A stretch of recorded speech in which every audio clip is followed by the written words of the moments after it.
Interim government, আসুন স্বাগত জানাবো, সহযোগিতা করব, সকল ভালো কাজে আমাদেরকে পাশে পাবেন।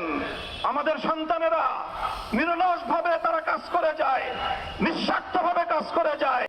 রাজপথে আন্দোলনরত আমার সন্তানেরা যখন সংগ্রাম করেছে, সংগ্রামের সময় বুকের রক্ত দিয়েছে, নামাজের সময় হয়ে গেলে আল্লাহু আকবার, আশহাদু আন্না মুহাম্মাদুর রাসূলুল্লাহ